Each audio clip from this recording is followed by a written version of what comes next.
Febrile neutroponia adalah kondisi darurat medis pada pasien kanker pasca kemoterapi. Penurunan dari sel darah putih membuat infeksi kecil dapat menjadi ancaman nyawa hanya dalam beberapa jam. Misi dokter, ada kedatangan pasien usia 55 tahun laki-laki dengan demam tinggi dan ada riwayat kemoterapi 10 hari yang lalu.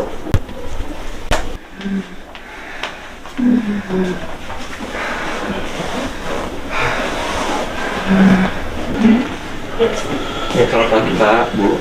Perkenalkan, saya Dr. Gadeh yang akan menangani Bapak pada hari ini. Kalau saya tahu, saya bicara dengan Bapak siapa nih? Bapak Gusrey. Iya, Pak Gusrey. Mungkin Ibu bisa ceritakan keluhannya apa nggih? Jadi dari tadi pagi ini kakak saya udah demam berat sekali dokter. Terus makin kesini kondisinya kayak makin memburuk gitu, maka kita bawa ke rumah sakit dok. Oh gitu nggih. Kalau gitu mungkin saya izin tanya, kapan nggih terakhir kemoterapi? 10 hari yang lalu sih dokter. 10 hari yang lalu. Oh, apakah ada sesak atau nyeri dada atau batuk nih? Paling yang nafasnya agak terengah-engah gini dokter. Oh gitu. Kemudian apakah ada nyeri pada saat buang air kecil atau mungkin perubahan pada warna urinnya mungkin? Sejauh ini sih enggak sih dokter. Oh enggak. Kemudian ada mual, muntah, diare, sakit perut gitu? Mual muntah juga tidak ada. Nggak ada ya? Lalu misalnya ada luka pada kulit atau kemerahan atau nyeri mungkin? Kalau pada kulit juga enggak dokter. Nggak ada ya? Apakah ada sariawan ya atau nyeri telan atau nyeri tenggorokan gitu ya? Sariawan ada dokter. Oh sariawan ya? Oh nggak, kalau gitu itu mungkin bisa jadi jalan masuknya bakteri ya. Untuk itu mungkin saya akan lakukan pemeriksaan primer terlebih dahulu ya.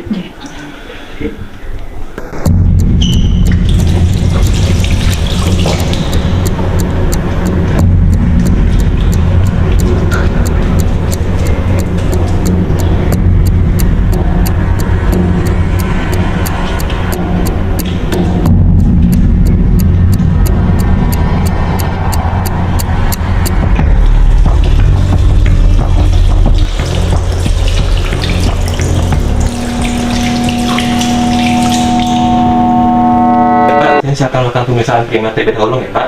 Bapak bisa silakan untuk berbaring dan juga membuka maskernya ya.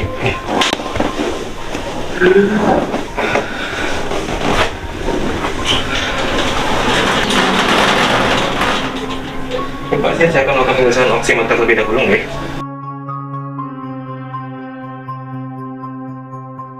Saturasi oksigen pasien adalah 96%, serta tidak ada distress napas berat. Baik, ditemukan respiratory rate pasien adalah 22 kali per menit.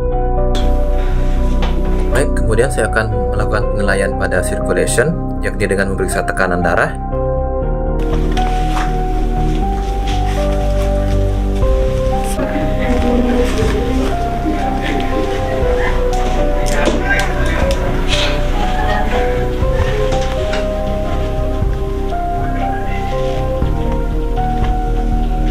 Di sini saya juga memeriksa nadi pasien, akral, serta capillary refill time.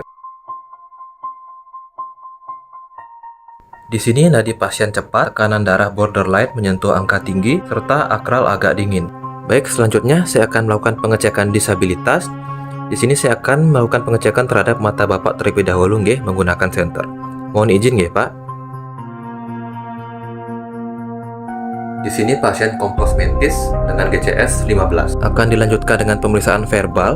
Saya akan bertanya beberapa pertanyaan kepada pasien. Baik Pak, apakah Bapak tahu sekarang ada di mana? Di kampus. Kemudian apakah Bapak bisa beritahu saya sekarang jam berapa nggih? Jam 12. Nggih, baik. Kemudian terakhir apakah Bapak bisa beritahu saya Bapak kesini bersama siapa nggih? Sama adik saya tadi. Nggih, baik. Kemudian dilanjutkan dengan pemeriksaan motorik. Baik Pak, apakah bisa menaikkan tangan kanannya nggih? Nggih, kemudian bisa dikepalkan. Baik, bisa dibuka kembali, kemudian diturunkan. Baik, saya akan melakukan pemeriksaan exposure dengan menginspeksi seluruh tubuh. Kemudian saya akan melakukan pemeriksaan pada mukosa pasien dan meminta pasien untuk membuka mulut. Nggih, baik, di sini terlihat ada sariawan. Oke, baik Ibu. Di sini saya sudah selesai melakukan pemeriksaan terhadap Pak Busri. Namun untuk menunjang diagnosis, saya memerlukan untuk mengambil darah dari Pak Busri untuk dilakukan pemeriksaan lab. Apakah bersedia nih? Bersedia dokter. Pak Busri, apakah bersedia? Oke, kalau begitu izin Pak, saya izin untuk mengambil darahnya ya. Terus boleh dibantu?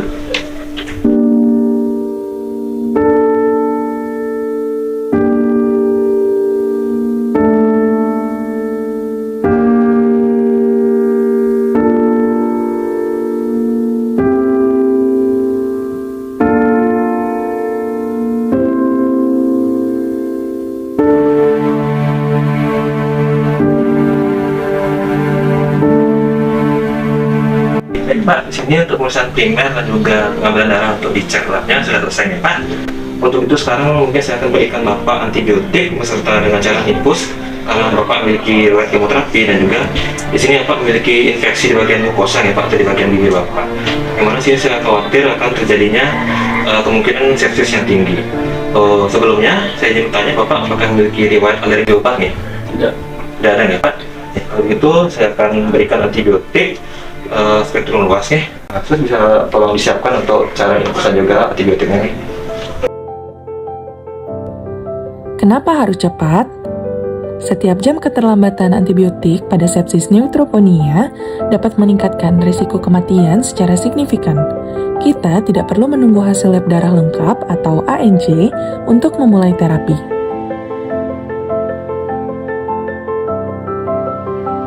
Penanganan cepat, kerjasama tim, dan kewaspadaan terhadap gejala dini adalah kunci keselamatan pasien kanker. Jangan abaikan demam setelah kemoterapi.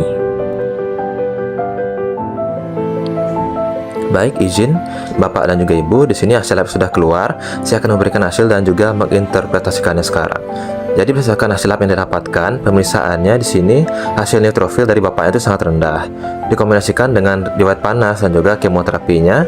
Di sini saya suspek diagnosisnya adalah febrile neutropenia atau demam akibat neutropenia. Nah, kemudian dari Bapak dan juga Ibu, apakah ada yang ingin ditanyakan? Ini bisa sembuh nggak ya dok? Langkah selanjutnya apa dok? Oh ya, oke Ibu. Jadi dengan kondisi Bapak yang belum pulih sepenuhnya ini, kami akan melakukan observasi tanah vital terlebih dahulu secara ketat setiap 15 menit karena kita harus antisipasi terjadinya shock sepsis. Nah, apakah dari Bapak dan Ibu ada yang tanyakan kembali? Terkait perkembangan kakak saya, tolong terus dikabari ya dok. Oke, baik Ibu, akan kami usahakan.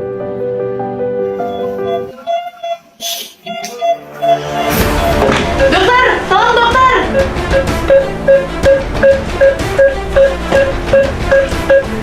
Dokter, si pasien turun ke 90 dan tadi pasien naik ke 124 dok. Oke, baik.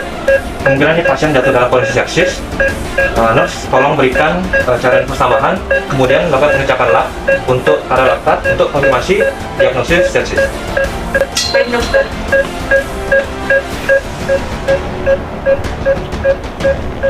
Baik, di sini keadaan pasien memburuk, tekanan darah yang rendah, serta akral dingin. Untuk diagnosis sementara adalah febrile neutropenia dengan sepsis. Saat ini saya akan melakukan penanganan sepsis pertama sambil melakukan komunikasi dengan dokter onkologi.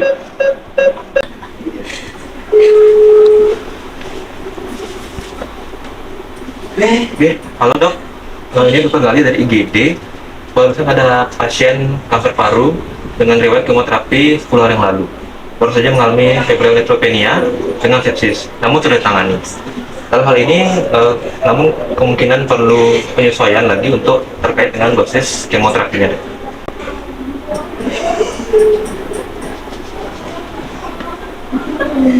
Oke, baik dokter, siap. Ya, terima kasih. Dokter, jadi kondisi kakak saya seperti apa ya dokter? Oke, Ibu, jadi kondisi kakak Ibu itu kritis karena infeksinya sudah menyebar ke darah. Tapi kami sudah memberikan antibiotik. Dalam hal ini mungkin Bapak Busri perlu perawatan intensif akan terpantau 24 jam. Jadi kondisinya makin memburuk dari yang kemarin datang ke rumah sakit ya dokter? Oke, betul. Kalau gitu tolong usahakan terbaik buat kakak saya dokter. Oke, baik Ibu, kami akan usahakan yang terbaik.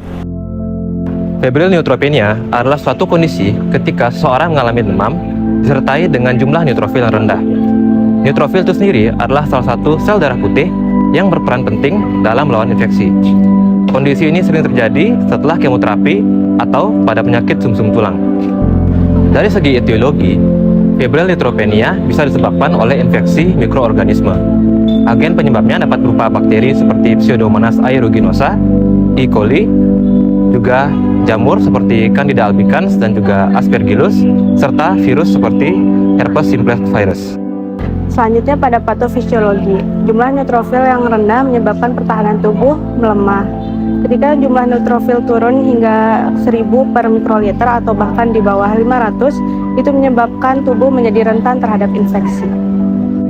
Gejala klinis yang muncul meliputi demam, lemas, nyeri tenggorokan, nyeri perut, dan batuk. Untuk penanganannya, langkah pertama adalah diagnosis segera melalui pemeriksaan laboratorium seperti cek darah lengkap. Setelah itu, antibiotik spektrum luas empiris harus diberikan sesegera mungkin, idealnya dalam 1 jam pertama. Pasien juga membutuhkan terapi suportif seperti cairan intravena dan juga monitoring tanda vital. Pada pasien pasca kemoterapi, demam adalah kegawat daruratan medis. Kenali lebih cepat, bertindak lebih cepat, dan selamatkan nyawa.